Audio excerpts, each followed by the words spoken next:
Welcome, friends, to the Vegas 10. Thanks so much for being with us. It is the week of June 15th. At least that's what it was on Monday. We sit here live as we record this on a Tuesday, streaming it across the internet, and then, of course, is going to be on demand as well. My name is Dave Farah, Jason Mahoney, Matt Brown, all with you as we break down 10 great things to do in Las Vegas this week. And, Matt, this is an ever-evolving landscape that we talk about. We mentioned it last week. The things that are continuing to change as we go week from week is definitely a very real part of our lives in Las Vegas right now. There are new things that are opening up this week that we'll touch on, some things that are coming next week, and also some exciting announcements for big events that are coming to Las Vegas. And that is really a bit of a change, right? Because for these last couple of months now, it's been all about things being canceled, and just getting some actually pretty big breaking news today about the Pro Bowl coming to Las Vegas at the beginning of next year. So we'll dive into that in a little bit and show you the cool little thing that they put together for that. But Matt, let's start with the strip updates for you. We'll talk about what's open right now and also what is going to be opening in the very near future here. Yeah, first and foremost, congratulations if you are watching on the stream here. Dave, you and I have excellent hair days going on today. Mahoney with the shaved head. I can't really give you the good hair day thing going on, but I mean, hey, look, I bet it smells absolutely wonderful. You only use botanicals in that, right? I mean, like that's all natural. R2, R and Company. I steal my wife's. Yeah, exactly. Yeah, I knew that for sure. Yeah, so look, if you're heading to Vegas and you're wondering kind of what's going on here, I mean, MGM, Bellagio, Caesars, Cosmo, Venetian Palazzo, Wynn Encore, Excalibur, Stratosphere, well, the Strat rebrand, Sahara, Circus, Harrah's, New York, Tropicana, and Treasure Island all open just on the Strip. So we're talking about just on the Strip. We mentioned last week, Dave, episode 1. Welcome to episode 2. That all the downtown casinos were open. So we don't really need to name all of those. I know a lot of people heading to the Strip wondering what is actually going on the Strip, but all of those, and we have some on the horizon here as well. Yeah, so there's actually a lot that are on the horizon, right? So, I mean, MGM has announced that next week we're going to see the reopening of Luxor and Mandalay Bay, as well as on the in the not too distant future Aria. But one of the ones that's pressing for this week, Matt, is actually a favorite spot for a lot of gamblers. It has the Superbook, and our friend Jay Cornegay from over there at the Westgate and the Superbook has announced that they are in fact opening that up Thursday of this week, so just a couple of days away. But you see Jay actually posting a picture there of the Superbook and welcoming guests back. And as you look at those thumbnails a little bit closer, that's obviously a shot of the main screens there that people that spend a lot of time sports betting probably have sat in. And then the next image is actually of the chairs.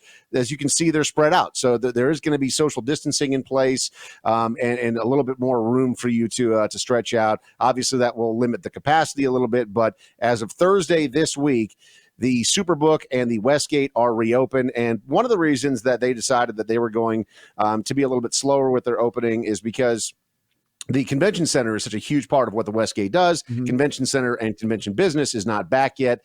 So it's still going to be a little while until maybe the Westgate is as full as it traditionally is. But a lot of people, as we've talked about many times, Matt, love gambling at the Superbook, and assuming, fingers crossed here, that a lot of these sports start coming back like they're anticipating that they're going to, that place is going to be popping in the near future.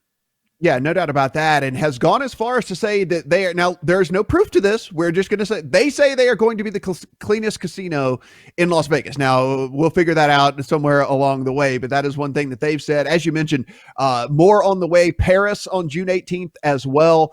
Luxor on the 25th of June, if you're heading out here. Mandalay Place Shops, which is connected right there to Luxor. They'll be opening on the same day as Luxor there on the 25th. Aria on the 25th as well. If you want to head out first week of July there, Mandalay Bay will open July the 1st, and that casino hotel inside a casino there, the Four Seasons, which is right there at Mandalay Bay, also opens on July the 1st. So Mahoney, when we look at this, I mean, people who come here at least that first week, and we'll certainly talk at the end of the show here about kind of that 4th of July weekend, but if you're heading out here in July, you're going to get at least the full casino experience. Now, we still shows and things and whatnot that are going to need to be, approved before that can come back. But as far as like being able to walk in all the casinos on the Strip, you're pretty much going to be able to go wherever you want.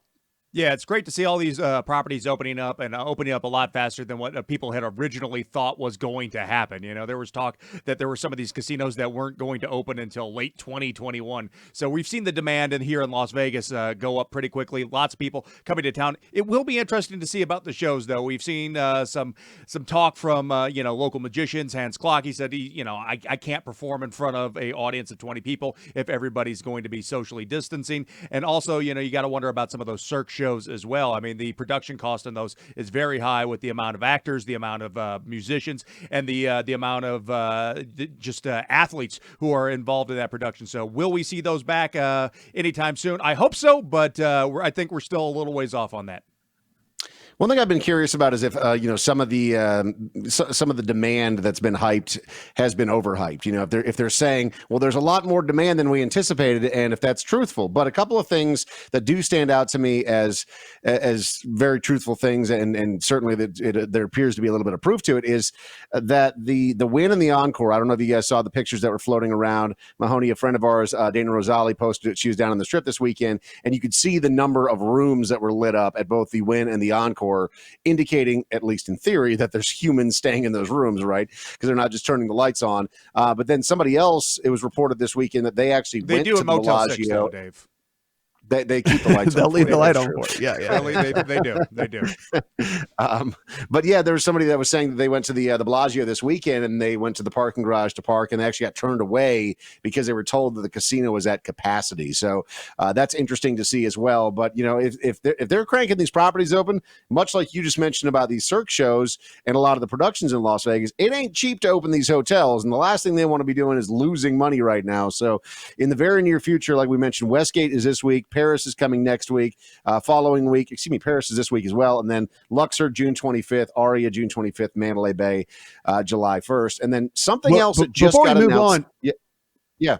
Before we move off the shows real quick, though, I mean, I think one thing that we can say is especially these bigger properties, right? I mean, if you're going to be a true 5-diamond resort, you got to have it all, right? And I understand it's expensive to get these shows up and running, but if you come to Vegas, you come for the Vegas experience. And if you're going to charge the type of rates that some of these places are going to be charging as we kind of move back towards normalcy, you're going to need to have all of the amenities in place. And that includes having some sort of performances going on there. And really, I think the only reason we're looking at that being held up right now is just because of the regulations that are here right now. That is, we have not moved into phase 3, which has gotten it to where we can't really have that. I do know that over at the Win and Encore, where they have Le Rev, it's actually not a Cirque show, but it's very Cirque-esque whenever you go in there.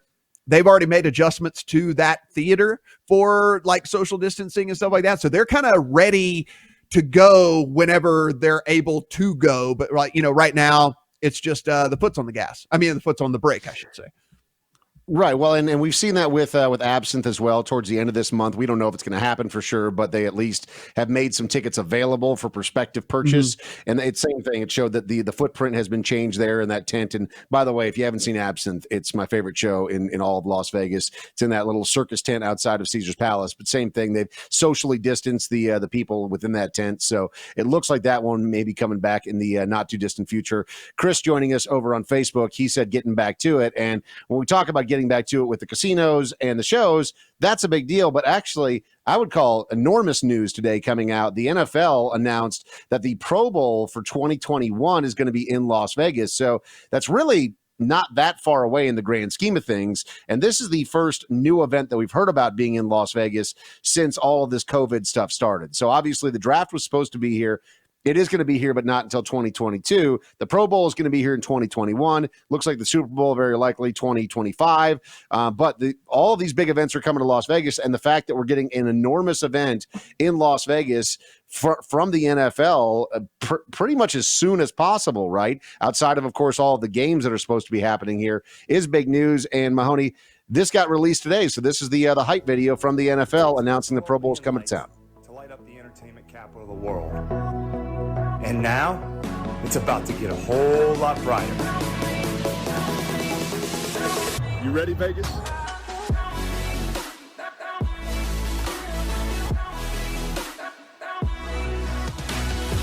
The stars of the league align to light up Las Vegas like never before. The 2021 Pro Bowl coming to beautiful Las Vegas. So you see at the bottom there, NFL.com/ was it Vegas PB? Is that what it said? So I think it's Vegas, NFL.com/ Vegas PB. You can go there and obviously express interest in potentially a trip to Las Vegas as well. So yeah, so NFL.com/ Vegas PB. But for people that are thinking about maybe making a trip out to Las Vegas, obviously the Pro Bowl, very exciting and still several months away, it not being until January 31st of 2021. But this is narrated by Jason Witten. Narrated by Jason Witten. The closest he's going to come to the Pro Bowl is obviously if he's in the stands. I mean, or maybe just on that video even. Like, I mean, that's the closest he's come to. Old man Witten, dude. Old man Witten can't run anymore, man. Like, what are you talking about? Dad running down the field, man. Like, you just really got dad hobbling down the field. I mean, come on, that guy. No, I mean, don't get me wrong. I like Jason Witten, but I mean, if you're talking about getting somebody to narrate that, like, at least use one of your broadcasters. Like Jason Witten's like, there's 12 million lights, and now it's going to get brighter. Like, or come on, man. Or a Vegas, a Vegas person, maybe. Like, I don't know. I mean, get so Wayne Newton Freeman. to do it. I don't know. Should have went with Morgan Freeman. That's always get Morgan Freeman or that guy who sounds like Morgan Freeman because you can't afford Morgan Freeman prices. Yeah. Frank Caliendo, and just have him do 5 different versions of it. And like, I mean, it doesn't matter. Oh, our buddy MP3 chiming in on Facebook. He said, I'm actually related to Jason Witten. Funny you brought him up. If that's the case, Mike, please tell him that a big fan of his career. Terrible voiceover artist. Just the nut low.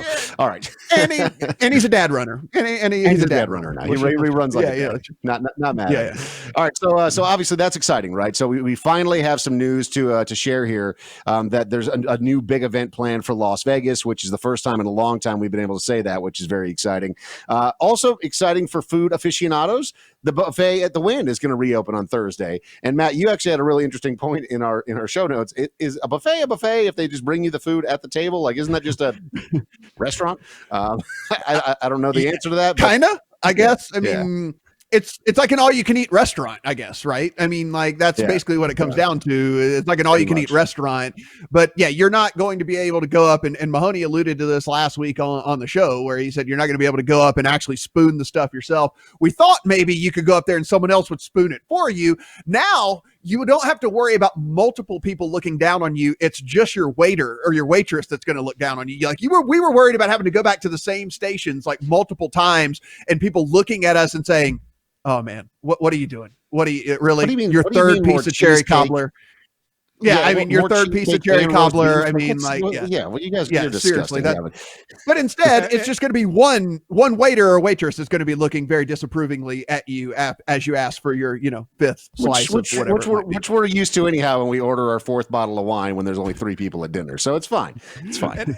And I don't think necessarily the buffets you have to serve yourself. I don't think you have to be self-served to be considered a buffet, but you do have to have Jell-O, Chinese food, and roast beef of some sort to be considered a true buffet. Yes, that is true. Do you guys go to the carving station? Is that, I mean, like, I find myself, I don't. Yeah.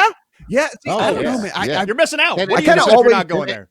And if it's a breakfast, it's always buffet, the most popular. I'm going to the omelet station too, man. Sign me up. See, put them both. I want the roast beef and the omelet on there. I think y'all are fish. Like, I think that's a fish move. Like, that is where everybody is congregating. It takes way longer to get your stuff. Maybe it makes you eat less. I don't know. I'm going to the quick places. I'm in and out. I'm going up and down maybe 6, 7, 8 times. You lead with that. You start your day off at the carving station. So you're not letting the rest of the 38 pounds of mashed potatoes form into a solid block of concrete in your stomach while you're waiting. Gotcha. Okay. Homie said little known fact about Jason Witten, since we were just talking about him, he actually was a broadcaster for a little while. That just didn't work out great.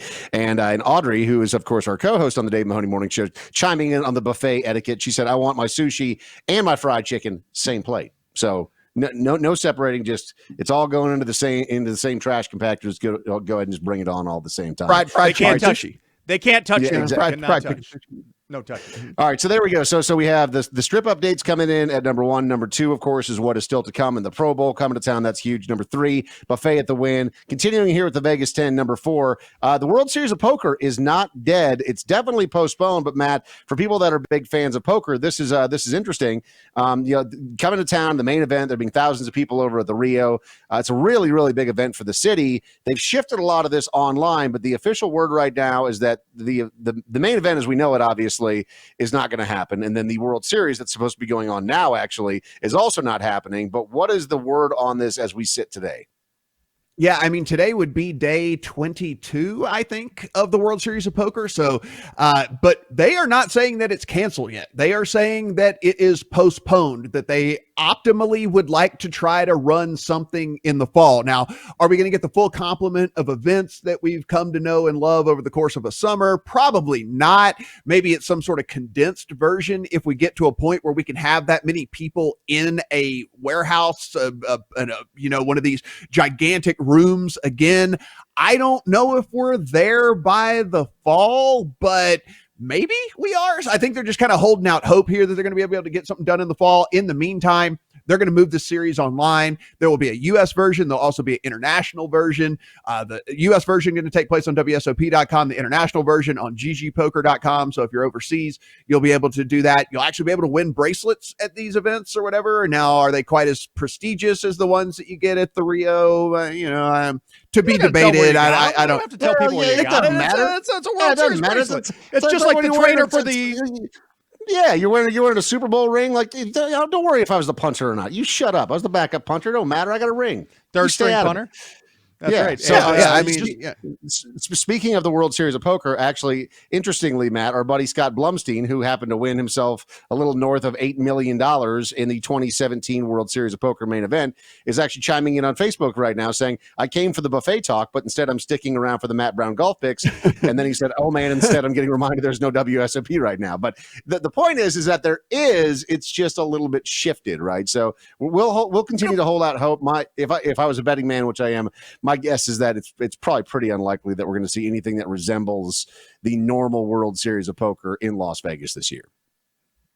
I know Blumstein is watching this, just wishing he was on day number 22 of that grind of getting up there and spending endless hours and then busting right before the money. Like that's all, that's what happens. That's the way it goes. Well, that's what happens to you, not to him. He actually makes it into the into the cash. But all right, so there's number 4, a little update on the World Series of Poker. Number 5, something else that is back right now is shopping, and it's almost universal up and down. So many of the stores at Miracle Mile are now open. The Grand Bazaar shops, the Bally's are all almost open. The Link, some are open. The rest are going to be opening on the 19th. And another big one over at Aria, the Crystals shops that are very popular. They are also open. And Matt, when it comes to some of the shops at the Bellagio, and this is how you know that they fancy, is that you can go in some of those shops, but you got to make an appointment, which is how you know that you're gonna drop some coin if you're going in there. I don't have that kind of money to make an appointment at a store. I wouldn't even know how to do it.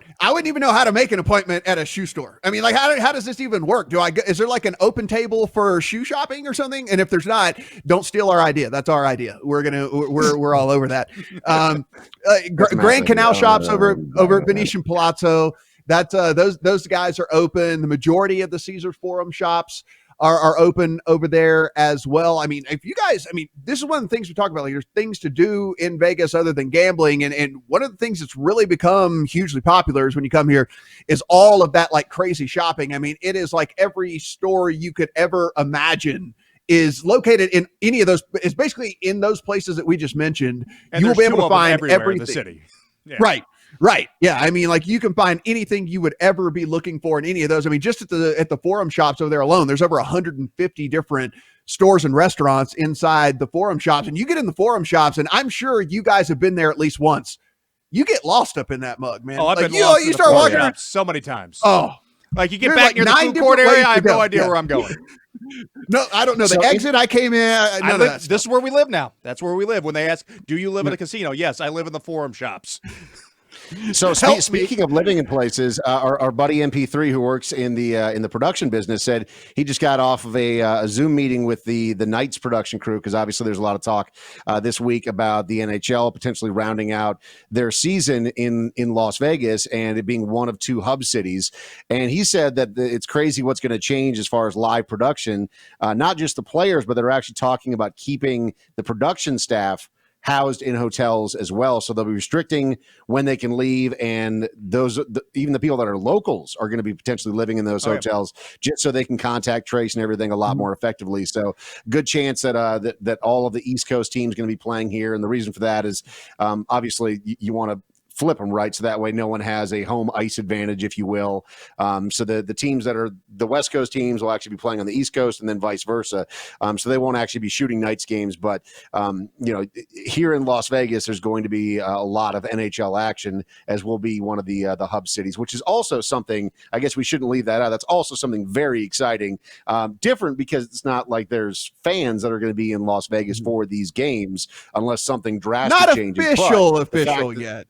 It's not official. It's not official. Yet. It's not done. It's not done, right? So, but it's very, very close, and it seems like the speculation is that Las Vegas is going to be one of those places. So that also very good for people like Mike who are in the production business, which is something that we obviously do here in town as well. All those people have just been totally out of work for the last few months. So fingers crossed that happens. And real quick here, Dave. Yeah, of course. Real quick, I made Mahoney an appointment at Fendi for tomorrow at 4:00. So just if you need to go, great.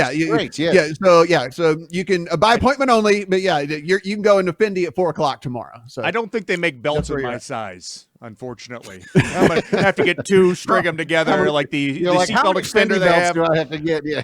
and if they did, you're like, why is this one 20% more expensive than this other one over here? Like what? And they're like, it's material. All right. The material is extra material. That's the way we do it. A little more insight on that. So MP3 said it looks like there's going to be 4 locations and 4 different production teams, and everyone is going to be assigned to it. And it's going to be mostly for NBC, which Josh commented, who's going to be broadcasting the NHL playoffs, NBC Sports. Yeah. So that looks like it's going in that direction. Obviously, they're having a lot of behind the scenes meetings about it. We'll let you know when that's official. But hopefully by the time the Vegas 10 drops for next week, it will be official and done. All right, so number 5, shopping is back. Number 6, let's talk about some of the restaurants that are back. I mean, there's great restaurants all over the city of Las Vegas, but people have been anxiously waiting for a lot of these properties within the casinos to open up. And Matt, that's something that we're seeing now, and I know there's a couple that you wanted to specifically highlight. Well, we'll just hit this one right here because we were talking about the Forum shops being open. And then if you're going to head over to the Forum shops and you're going to get some shopping done, right there inside of the Forum shops, one of the better restaurants in town that kind of goes a little bit under the radar is Joe's Seafood Prime Steak and Stone Crab over there. And I mean, you can take a look right there. Look at that. That's the only crab you want to get in Las Vegas for sure. Every other kind of crabs you definitely don't want to be getting. But look, you can get bar food stuff there if you want to, $20-25, something like that. Burgers, tacos, the different things like that, sandwiches.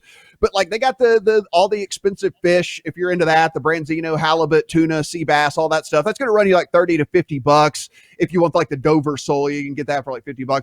But then the steaks and chops over there are actually really good if that's more your tune. You don't have to be a seafood guy if you want that. I mean, a petite filet is only like $40, and you can get a 12-ounce filet for $50. And as you guys know, not call it a petite filet. Can we just call the smaller filet a filet and a bigger filet the big filet? Because when you're trying to, like if you're, obviously Matt, if you're trying to cut Matt pays attention to what goes into his body. Yeah. Right. Do you want to really be ordering a petite filet?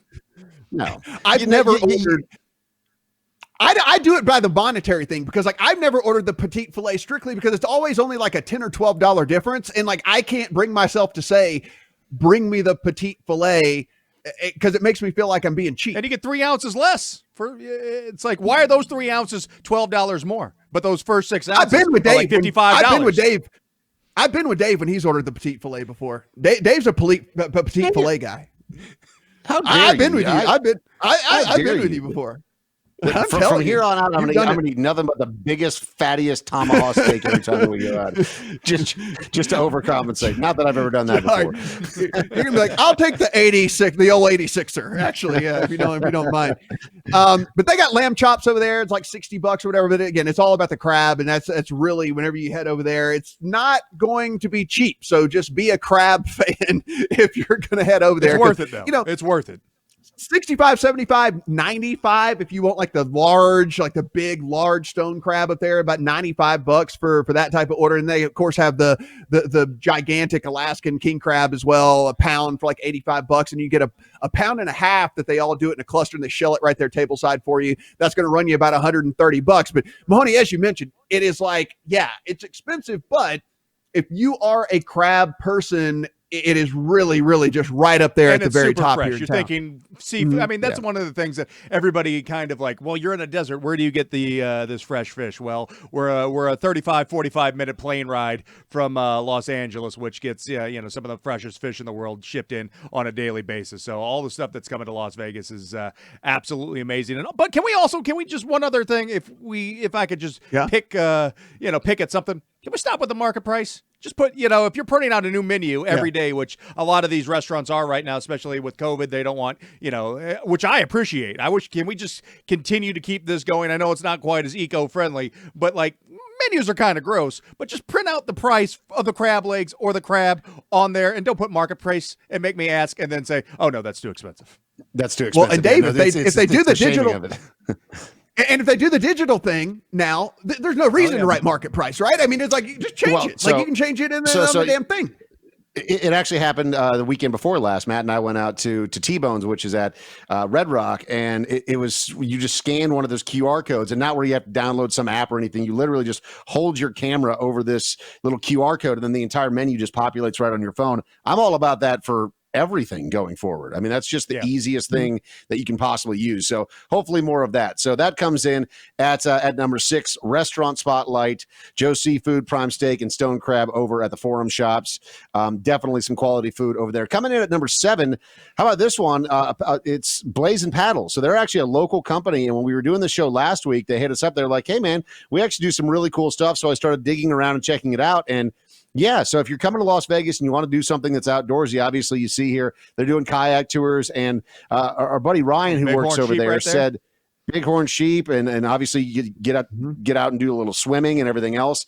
He actually hit us up and said, hey, if you guys want, we'll donate some tours. Maybe we'll do that on the show next week so people are able to get out and actually start to participate in this stuff. But I mean, people come to Las Vegas all the time, and as opposed to just drinking and gambling all day, getting out and actually being able to enjoy the outdoors is something that not enough people necessarily do. But certainly if you start to explore it a little bit, you'll find that there's a lot of great companies, and that particular company, Blazing Paddles, which A+ on the name, owned by locals right here in Las Vegas. So love to see locals going out there and supporting it as well. But people coming to town always kind of ask what to do outside of just the drinking and gambling aspect of Las Vegas. And, it's very much geared towards the nighttime, right? Where you're like, okay, well, at night, we know we're going to go to this restaurant and this show and everything else. In this case, a great thing to do during the day. And this is something that runs almost the entire year. So blazingpaddles.com if you want to check those guys out. But a good opportunity to get outside and see a side of Las Vegas that maybe you don't normally. One of the things that I love, and if you notice from the video that they have up right here, I love the single-person kayaks, because last time I was in a two-person kayak with my wife, that almost ended our marriage. Yeah. So they have the two-person. Right. If you And I want to go that way, I but think they she almost yeah. drowned me too. So I'll leave that. And to speaking you of guys. things that are outdoor and recreational and good for people that are both locals as well as people coming to town, is Lake Las Vegas. So that's something this past weekend I was out at Lake Las Vegas, and they've got all sorts of interesting things to do out there. So they have the Lake Las Vegas Village, which has a bunch of cool restaurants. And what you're seeing right now, this is actually the Lake Las Vegas water sports. So you see how impressive this thing is. You can actually go out there, run around on this thing. You're going down the slides. They have one of those whatever little jetpack things that they hook up to the jet ski where you can zip around, which takes a lot of core strength. So just be prepared for that if you're going to do it. But they have plenty of things to do out there at Lake Las Vegas Water Sports. And then they also, if you're not like, okay, well, I've got to get out there and do some water sports type stuff, there is plenty of things to do out there, like kayaking and paddleboarding. You can rent they have a double-decker party boat where they do these little like dinner cruises and party cruises. They also have some small electric boats that you can rent. Don't go out there expecting that you're going to be able to get. Yeah, you can get the gondolas. Don't go out there expecting that you're going to be able to get a pontoon or a speedboat. They don't sing it, and you can't take motorized.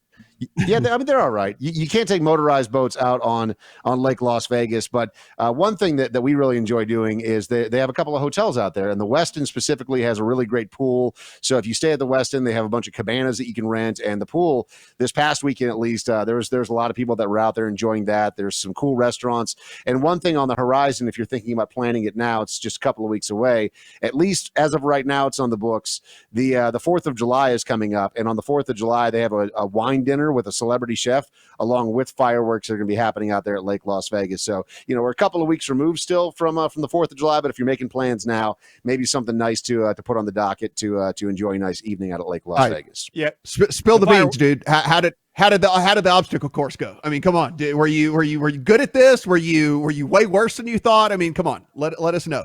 I didn't do the obstacle course. I just looked at it as I drove past it. If we're being honest, I have young kids, and as fun as it is to try to keep them from just simply falling out of a boat when we do that, putting them on an obstacle course, it's a little early for that. So as far as how I would do, I always fancy myself to be a lot better than I probably am. I think that I would conquer that like I'm a ninja warrior, but really I'd probably get gassed out after about 10 minutes and just want to sit down and have an ice cold pina colada. I've Maybe yet at some point this summer, Mahoney, we head out there. We'll all three of us, and we'll have like a little obstacle course competition. I'll hang out over at the bar and enjoy some nice libations, a summer adult lemonade, perhaps, because I've done a not nearly as nice obstacle course on down in the Caribbean, and I still have a scar on my elbow, as you can see right there, from where I will never get on a sandy water trampoline ever again. They don't have any of those out there, and luckily theirs is much nicer. But me and the water obstacle courses, not best friends. Pro tip for the Lake Las Vegas, though, if you are going to head out there, they have the pedal boats that are there. Just if you want a workout, then by all means get one. So you call them pedal boats, huh?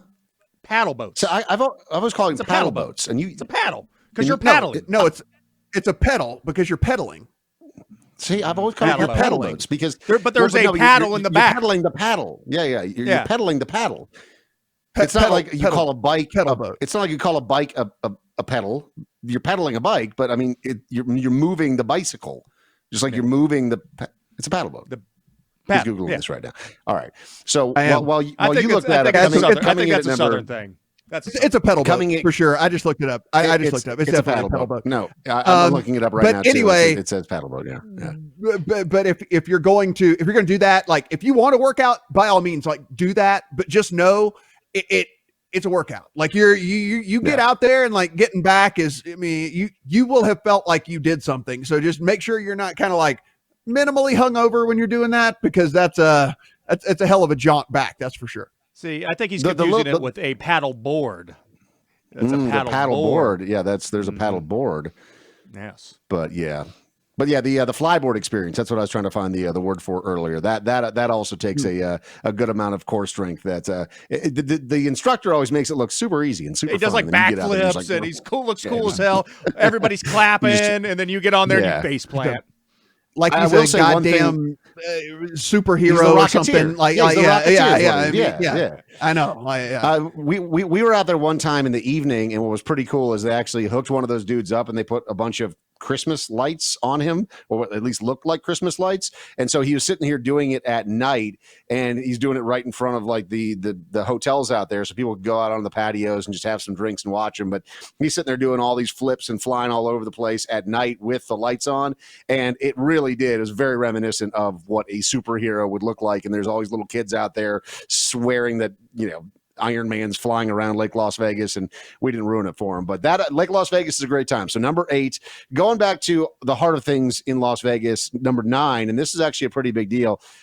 Table games are back, but Matt, if you want to do table games with your friends and you're worried, social distancing is a concern, or you just don't want to have to sit there and wait for some of these games, they actually are taking reservations at some of these properties now where you go, hey, we want a blackjack table or we want a roulette table, and they'll actually hold it for you at a specific time, which I think could be a game changer for just how people do things with group parties in Las Vegas in general. I was going to say, I love this idea, regardless of once we even get past the social distancing and once we get a vaccine and all that, I like this idea just in general. Over at the Sahara, and this is directly from the Sahara, they said, we have announced a group reservation that are now available for blackjack, roulette, and baccarat tables. Resorts Take a Seat program, the first of its kind in Las Vegas, will allow players to book tables up to 72 hours in advance by clicking on gaming reservations online. One of a kind feature for the Sahara Cares program. They're also going to open they did this. I mean, they got hit hard right before the pandemic because they had opened this state-of-the-art new poker room, and literally a week later was when everything got shut down. So they're kind of reopening the poker room over there as well. But guys, I went to the little system here. It's just SaharaLasVegas.com, and then you /casino table game reservations. But when you go and do it, it's fairly simple. You just click on a date, how many people, and the time. It will pull up right there on the screen the games that are available. It also tells you the table minimums for those games if you want to go ahead and make a reservation for those games. And so all the information right there on the screen. You click reserve. They said they'll hold it for about 20 minutes after your reservation time, and then at that point, you're going to get punted. But it is a awesome idea. And guys, this is something that the three of us would go do. We pull in Dave, we pull in your DJ and brother as well. And then we're sitting here and we've got we got a nice little time in front of us here. But yeah, as you see on the screen right there, you just click on that little black gaming reservation thing right there. It pops up. If you click on the 18th, just randomly click on the 18th and you say how many guests you want there for a certain time, and bam, look at that. And there it is. So it's a blackjack. It's paying 3 to 2, minimum $20. Roulette, minimum $10. So that's awesome. That's great. I think that, like you said, regardless of what happens with vaccines and everything else, the idea that you can go in there and just hold a table for you and your crew, and you can choose the game, and you don't have to do that thing where you stumble into a casino and you go, well, what's available? Can we all even get on that table? That's potentially a game changer too. So that's a really cool idea. Literal, it's a game that is being changed. This is a game changer. Yeah. It is finally an actual game changer. Yes. Again, that's only at the Sahara right now, but I mean, who knows? I mean, I can only imagine somebody else is going to see that and go, that's a pretty good damn idea right there. Yeah, that is a great idea. And I will say, where's war? Where's Casino War? Oh. That's the only thing that's the only thing we're missing right there. And also, can we be able to reserve the horse game? I want to be able to reserve the horse game and war, and then I'm sold. All in. So at last check, at least, MGM still had Casino War, but that was before everything happened. So I don't know if that's one of the ones that they rushed back or not. I don't know how big of a demand there is for it, but I remember actually the first time I ever came to Vegas, I played the hell out of Casino War, and I went on such a hot streak that I swore to myself I was actually good at Casino War. And then I proceeded to dunk all that money back off. But yeah, that's Did they bring in a cooler? Works, right? Is that what happened? Did William H. Macy come out? Exactly right. Stand next to you. Shut it down. All right, so that's number 9 is the table game reservations, and to round out the Vegas 10 this week. Touched on it earlier with Lake Las Vegas with the 4th of July and the wine dinner that they have with that celebrity chef out there. But Matt, you actually have a pretty nice list here of a number of things happening for 4th of July. So people planning a trip to Las Vegas for 4th of July, plenty of things that they have to choose from in just a couple of weeks' time.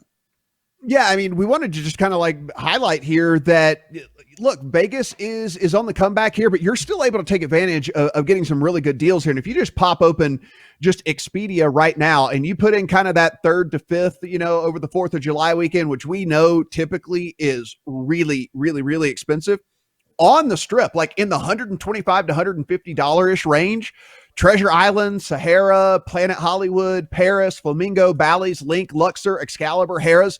Again, maybe not the upper tier of the hotels right there. But again, you're staying for an average of 125 to 150 a night over the 4th of July weekend. That is a really, really good deal. You get into that next tier of that 150 to kind of 200 a night. And now you're getting into Caesars, MGM, New York, the Four Seasons, the Cromwell, any of those, like in that, like under like $200 a night on average. Now, if you want the upper tier, which you guys know, 4th of July weekend, these upper tier hotels would typically run what, $500-600 a night, something like Insane, that. yeah. You know, Yeah. I mean, like over the 4th of July weekend. Cosmo even $290 a night, Venetian Palazzo about $310, Bellagio $250, Aria $315, Mandalay Bay $235 a night, Vidara at $315, Wynn Encore at $230 at Wynn Encore down there. Waldorf Astoria $270 a night, and then Nobu over at Caesars, the really super elite tower there at Caesars, $250 a night. So I mean, even the like upper tier 5-diamond resorts here in Vegas over the 4th of July weekend are still very, very affordable for anybody. So I mean, you're down in Arizona or you're in Southern California or anything like that where you're in a drive away. It's only a couple weeks away, and I understand that's sometimes a little tough to pull off here. But when you see some of these deals that you're getting in Vegas that maybe, I'm not going to say you'll never see again, but unlikely to see again over the 4th of July weekend, might as well take advantage. These prices with as few people in town, because normally Las Vegas during the 4th of July is very busy. You know, it's like not quite New Year's Eve busy, but it's very busy. The fireworks show that the casinos always put off is, you know, one of the best in the world, and the fact that there are going to be way fewer people here in town, I feel like those prices are an absolute steal. And Dave, we literally spent the whole rest of the show here talking about what you can do when you get here. So if you're wondering like, hey, you know, what can you do? I mean, here's all these places you can stay at what we consider to be probably about as cheap as you're going to ever be able to find them over a 4th of July weekend in Vegas. And then we just mentioned all these different things that you can do when you actually get here. And we are going to miss some shows, and that sucks for sure. And there's going to be some things that aren't going to be quite fully open and operational yet, but there's still tons and tons to do here, and you're getting it at a discount. Still better than wherever you're at right now. The next couple of weeks as well, we'll be highlighting more things as they become available. So the thought is that a lot of these shows might be able to come back and you know, socially distance by the time the 4th of July rolls around. More and more restaurants, more and more casinos are opening up. So we'll keep you posted on all those things as we get closer to it. And certainly always welcome, you know, recommendations from people that are within the Las Vegas area that travel here regularly. Love to highlight some things. Ryan, who joined us from Blazing Paddles earlier, was talking about the great company that they have. So certainly spread the word, because that's what this is all about, right? It's just helping to get the word out there about all of the amazing things happening in the city of Las Vegas, a city that we all hold near and dear to our hearts. And every single week you can expect a brand new episode as we count down 10 great things to do in Las Vegas. It is the Vegas 10. Thanks for being with us today. My name is Dave Farrow alongside Jason Mahoney and Matt Brown. We'll see you next week for another installment of the Vegas 10.